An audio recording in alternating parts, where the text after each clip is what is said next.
ABP Uttarbanga. আজকে কি কারণে বিক্ষোভ কর্মসূচি? প্রথমত যে কথাটা বলতে চাই, বঙ্কিম, বিবেকানন্দ, ঋষি অরবিন্দের বাংলায় মার্ক্সবাদ, লেনিনবাদ, মাওবাদ বা নক্সালবাদের ঠাঁই নাই। গতকাল যাদবপুর বিশ্ববিদ্যালয়ে নির্বাচিত ছাত্র সংসদ না থাকা সত্ত্বেও, নির্বাচিত স্টুডেন্ট রিপ্রেজেন্টেটিভ না থাকা সত্ত্বেও, স্টুডেন্ট ইউনিয়ন না থাকা সত্ত্বেও জিবি বৈঠক অবৈধভাবে বামপন্থীদের দ্বারা বসানো হয়। অখিল ভারতীয় বিদ্যার্থী পরিষদের কার্যকর্তা তার প্রতিবাদ করতে গেলে বহিরাগত বামপন্থী গুন্ডারা হায়ার করে এসে তাকে মারে। আপনারা সকলে জানেন এই যে নকশালপন্থীরা যারা বাম অতি বামরা রয়েছে, এরা কি পরিমাণ সমাজ বিরোধী। একটি মানুষকে হত্যা করতেও এদের হাত কাঁপে না।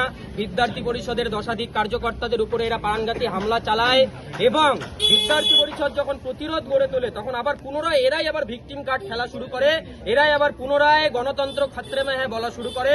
তাই আমরা বলতে চাই, পশ্চিমবঙ্গের সে যাদবপুর একটি বিশ্ববিদ্যালয় হোক বা অন্য আনাচে কানাচে যে জায়গাতেই হোক, বঙ্কিম, বিবেকানন্দের বাংলায় এই বামপন্থা অতি বাম হোক বা ঝন্ডু বাম, কোনো বামের ঠাঁই নাই।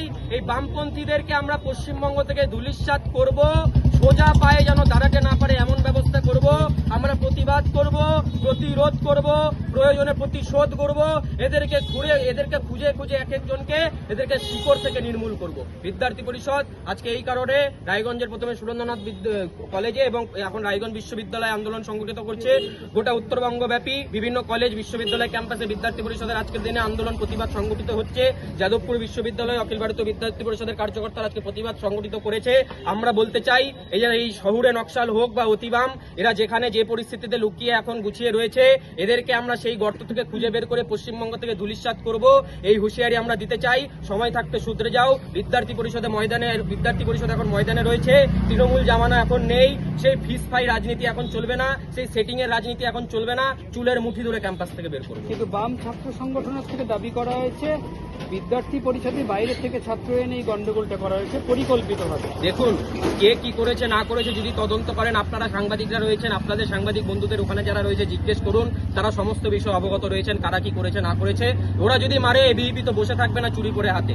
এবিইপি প্রতিরোধ করবে, আগের জামানা নেই। এদেরকে খুঁজে বের করে সোজা পাই যেন দাঁড়াতে না পারে এমন ব্যবস্থা। একটা খুব পরিবর্তন আসার পর একটা জিনিস খুব বেশি লক্ষ্য করা যাচ্ছে যে এই মুহূর্তে এবিভিপির প্রধান প্রতিপক্ষ হয়েছে বাম দলগুলি। কোথাও তৃণমূলের অস্তিত্ব খুঁজে পাওয়া যাচ্ছে না। এটাকে আপনি কেমন ভাবে দেখছেন? এগুলো ফালতু কথাবার্তা।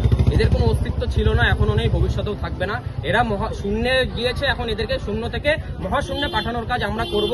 ওই একটি যাদবপুর বিশ্ববিদ্যালয়ে গুটি কয়েকজন বসে রয়েছে, কিছু ওই শহুরে নাকশাল অধ্যাপকদেরকে হাত ধরে তাদেরকে আমরা ধূলিসাৎ করে দেবো। সময়ের অপেক্ষা। এরা যারা পিছন থেকে দুটি কার্যকর্তাকে পেয়ে অতর্কিতভাবে মানে কি বলবো, মানে কাপুরুষের মতো হামলা চালিয়েছে, এর বিরুদ্ধে আমরা কঠোর পদক্ষেপ নেব। আপনার কাছে আর একটা লাস্ট প্রশ্ন, সেটা হচ্ছে তৃণমূল জামানায় দেখা গেছে ছাত্র সংসদ নির্বাচন একদম বন্ধ ছিল। আপনারা বারবার সেই সময় দাবি করেছিলেন, এখন আপনারা ক্ষমতায়, আপনাদের সরকার ক্ষমতায়, রাষ্ট্রবাদী সরকার ক্ষমতায়। আমাদের অতীতে যা দাবি ছিল এখনো তাই দাবি রয়েছে। এই সরকার আশ্বস্ত করেছে 1 বছরের মধ্যে ছাত্র সংসদ নির্বাচন হবে। নতুন সরকার এসেছে, সরকার গুছোচ্ছে নিজেদের বিষয়, তো ছাত্র সংসদ নির্বাচন হবে। বিদ্যার্থী পরিষদ গণতান্ত্রিক পরিবেশ, বিদ্যার্থী পরিষদ ক্যাম্পাসগুলিতে ফেরাবে। এসএফআই বা তৃণমূল ছাত্র পরিষদের মতো যারা অগণতান্ত্রিক পরিবেশের বীজ এসএফআই বুনেছে এবং তার সেই বীজ দেখে যে গাছ জন্মে, সেই গাছে জল দিয়েছে তৃণমূল ছাত্র পরিষদ এবং বিদ্যার্থী পরিষদ পুনরায় ছাত্র কলেজ ক্যাম্পাসগুলিতে গণতান্ত্রিক পরিবেশ ফেরাবে ছাত্র সংসদ নির্বাচনের মাধ্যমে।